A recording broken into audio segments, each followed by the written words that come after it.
ಅಭಿವೃದ್ಧಿ ಅನ್ನೋ ಹೆಸರಲ್ಲಿ ಆಗ್ತಿರೋ ಮೋಸ ನಮಗೆ ಗೊತ್ತು ಸ್ವಾಮಿ. ಹೊಸ ಕತೆ ಹೊಡಿಬೇಡಿ.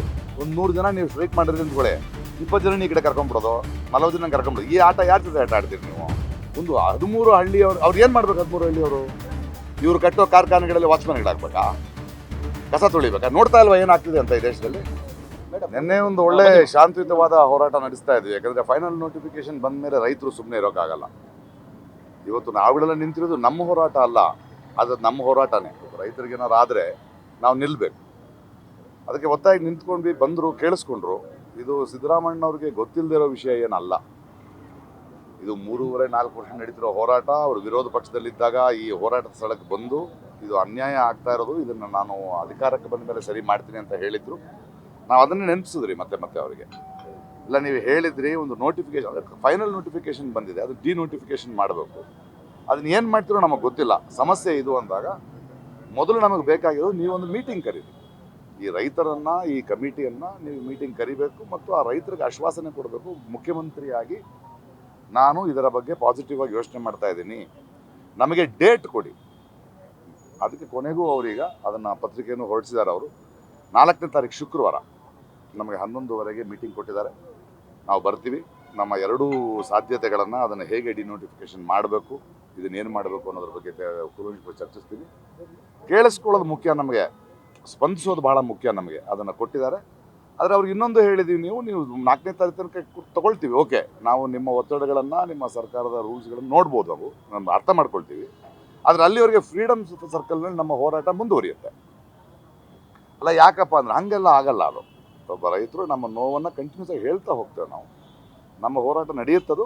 4ನೇ ತಾರೀಕಿಗೆ ಮತ್ತೆ ನೀವು ಭೇಟಿಯಾದಾಗ ನಮ್ಮ ಜೊತೆ ಕೂತು ಯಾವ ನಿರ್ಧಾರ ತೊಗೊಳ್ಬೇಕು ಅನ್ನೋದು ನೀವು ಡಿಸೈಡ್ ಮಾಡಿ ಅಂತ ಹೇಳಿ ಪಾಸಿಟಿವ್ ಆಗಿದ್ದಾರೆ. ಯಾಕಂದರೆ ಸ್ವಲ್ಪ ಜನಪರವಾದ, ಜನರ ಸಮಸ್ಯೆನ ಅರ್ಥ ಮಾಡ್ಕೊಂಡವರು. ಅವ್ರಿಗೆ ಇದನ್ನು ಹೊಸ ಸಮಸ್ಯೆ ಅಲ್ಲ, ಇದಕ್ಕೆ ಮುಂಚೆ ಬಂದು ಮಾತು ಕೊಟ್ಟವರೇನೆ. ನೋಡೋಣ ಏನಾಗುತ್ತೆ ಅಂತ ಅಷ್ಟೇ. ಒಂದು ಹಂತದಲ್ಲಿ ಅದನ್ನೆಲ್ಲ ಹೆಂಗೆ ಒಪ್ಕೊಳಕ್ಕಾಗತ್ತೆ? ನೋಡಿ, ಬ್ರಿಟಿಷರು ಒಡೆದಾಳ ನಾಡ್ತಾ ಇದೆಯಲ್ಲ, ಒಂದು 100 ಜನ ನೀವು ಸ್ಟ್ರೈಕ್ ಮಾಡಿದ್ರಿ ಅಂದ್ಕೊಳ್ಳಿ, 20 ಜನ ಈ ಕಡೆ ಕರ್ಕೊಂಡ್ಬಿಡೋದು, 40 ಜನ ಕರ್ಕೊಂಡ್ಬಿಡೋದು. ಈ ಆಟ ಯಾರ ಜೊತೆ ಆಟ ಆಡ್ತೀರಿ ನೀವು? 13 ಹಳ್ಳಿಲಿ 3 ಹಳ್ಳಿಲಿ ತೊಗೊಳ್ತೀವಿ, ಒಂದು 400 ಎಕರೆ ಕೊಡ್ತೀವಿ, ಮಿಕ್ಕಿದ ಕಮರ್ಷಿಯಲ್ ಮಾಡ್ತೀವಿ. ಈ ಒಡೆದಾಳೋ ಆಟ ಬೇಡ ಅಲ್ವಾ? ಇದು ನಂದಲ್ಲ, ಆ 13 ಹಳ್ಳಿಯ ಹೆಣ್ಮಕ್ಳು, ಅಲ್ಲಿಯ ಕುಟುಂಬಗಳು ನಮಗೆ ಬ್ಯಾಡ್ರಿ. ಅವ್ರೇನು ಭೂಮಿ ಕಬ್ಜಾ ಮಾಡಕ್ಕೆ ಬಂದಿಲ್ಲ, ಇನ್ನೊಬ್ರು ಭೂಮಿ ಕೇಳ್ತಾ ಇಲ್ಲ, ಸರ್ಕಾರದ ಯಾವ ಗ್ಯಾರಂಟಿನೂ ಕೇಳ್ತಾ ಇಲ್ಲ. ಅವರು ನಮ್ಮ ಪಾಡಿಗೆ ನಾವು ಇರ್ತೀವಿ, ನಮ್ಮ ಭೂಮಿ ನಮ್ಗೆ ಬಿಟ್ಟು ಕೊಡಿ ಅಂತ ಅವ್ರೆ. ಅದು ಫಲವತ್ತಾದ ಭೂಮಿ, ಬರಡು ಭೂಮಿ ಅಲ್ಲ. ನೋಡೋಣ, ಇವ್ರಿಗೆ ಇಂಡಸ್ಟ್ರಿಗಳಿಂದ ಬೇರೆಯಿಂದ ಯಾವ್ಯಾವ ಸಮಸ್ಯೆಗಳಿದೆಯೋ ನಮಗೆ ಗೊತ್ತಿಲ್ಲ. ಆದರೆ ಜನಪರವಾಗಿರಬೇಕು ಸರ್ಕಾರ, ರೈತರ ಪರವಾಗಿರಬೇಕು. ಯಾಕಂದರೆ ನೀವು ನಮ್ಮ ಪ್ರತಿನಿಧಿಗಳು ಅಲ್ವಾ? ಅದನ್ನ ಮಾಡಿ ಅಷ್ಟೇ. ಒಂದ್ ಕಡೆ ಈಗ ಅಭಿವೃದ್ಧಿ ಮತ್ತು ಇನ್ನೊಂದ್ ಕಡೆ ಈಗ ಒಂದು ನಿಮಿಷ ಒಬ್ಬೊಬ್ಬರಾಗಿ ಕೇಳಬೇಕು. ಹೇಳಿ.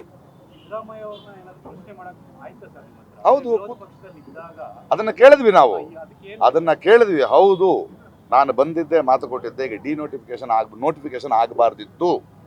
ಅದಕ್ಕೆ ನಾವು ಕೂತ್ಕೊಂಡು ಮಾತಾಡೋಣ, ಪ್ರೋಸ್ ಆ್ಯಂಡ್ ಕಾನ್ಸ್ ಮಾತಾಡೋಣ.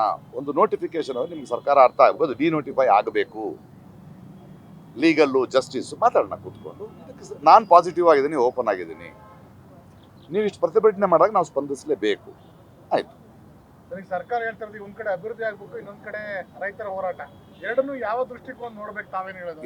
ಯಾರು ಬೆಲೆ ಕೊಡೋದು ಅಂತ ನೋಡಿ. ಸರ್ಕಾರಗಳು ಬರುತ್ತೆ, ಅಭಿವೃದ್ಧಿ ಮಾಡುತ್ತೆ, ನಾಯಕರು ಮೀಟ್ ಮಾಡ್ತಾರೆ, ಇಂಡಸ್ಟ್ರಿಯಲಿಸ್ಟ್ ಬರ್ತಾರೆ, ಇವನು ಬರ್ತಾನೆ, ಕೊನೆಗೆ ಬೆಲೆ ಕೊಡೋರು ಯಾರು? ಸಾಮಾನ್ಯ ಜನ. ಯಾವ ಬೆಲೆ? ಅರ್ಥ ಆಗ್ತಿದೆ ನಿಮಗೆ? ಒಂದು 13 ಹಳ್ಳಿಯವರು ಅವ್ರು ಏನು ಮಾಡ್ಬೇಕು? 13 ಹಳ್ಳಿಯವರು ಇವ್ರು ಕಟ್ಟೋ ಕಾರ್ಖಾನೆಗಳಲ್ಲಿ ವಾಚ್ಮನ್ಗಳಾಗಬೇಕಾ? ಕಸ ತೊಳಿಬೇಕಾ? ನೋಡ್ತಾ ಇಲ್ವಾ ಏನಾಗ್ತಿದೆ ಅಂತ ಈ ದೇಶದಲ್ಲಿ? ಈ ಥರ ಸರ್ಕಾರ ತಗೊಂಡಿರೋ ಭೂಮಿ ನಿಮಗೆ ಮತ್ತೆ ಇನ್ನೊಂದು ಕಡೆ ಸೆಟಲ್ ಮಾಡ್ತೀನಿ ಅಂತ ಜೀವನಗಳು ಏನಾಗಿದೆ ಅಂತ ನಾವು ನೋಡಿಲ್ವಾ? ಆ್ಯಂಡ್ ನಾವು ಯಾರು ಹೇಳೋದಕ್ಕೆ? ಸರ್ಕಾರ ಆಗಲಿ, ದೊಡ್ಡ ನಾಯಕರು ಯಾರಾಗಲಿ, ಅಲ್ಲಿಯ ಜನರಿಗೆ ಮನಸ್ಸಿದೆಯಾ?